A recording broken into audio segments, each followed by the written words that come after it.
রাদিয়াল্লাহু তাআলা আনহু মদিনাতুল মুনাওয়ারা থেকে চলে আসলেন ইরাকে কুফায়।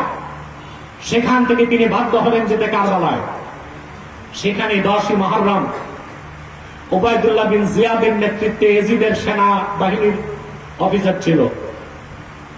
ফোরাতের তীরে ইমাম হোসেন রাদিয়াল্লাহু তাআলা আনহুর সাথে ছিল মাত্র 72 জন। কতজন? ঘেরাও করা হলো।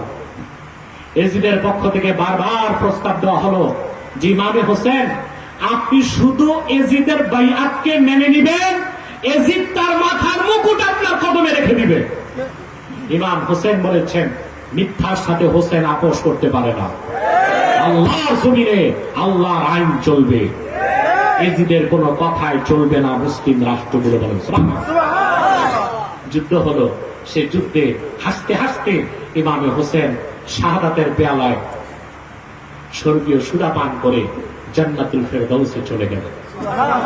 প্রতি বছর মুহররমের 10 তারিখ যখনই ঘুরে আসে, আমাদের সেই 1400 বছর আগের কারবালার ইতিহাস মনে হলে একটি কথাই আমরা শিক্ষা নিতে পারি, সত্যের সাথে মিথ্যার কোন আপোষ নয়। মিথ্যা যত শক্তিশালী হোক, মিথ্যাবাদী যত বড় অত্যাচারী হোক, মুসলমান হচ্ছে লোহার বুটের মতো। এই পৃথিবীতে কোন জালেম, কোন শয়তানের এমন কোন বিষাক্ত দাঁত নাই মুসলমানদের মতো লোহার বুটকে দাঁতের চাবায় নিষ্কাশন করতে পারে। মুসলমান সত্যের জন্য জীবন দিতে পারে।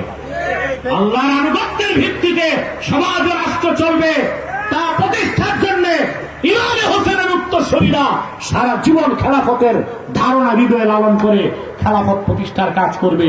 এটাই হচ্ছে 10ই মুহররমের শিক্ষা। শুহাদায়ে কারবালা থেকে এই শিক্ষাটি আমাদের গ্রহণ করতে হবে। পারবো তো আমরা?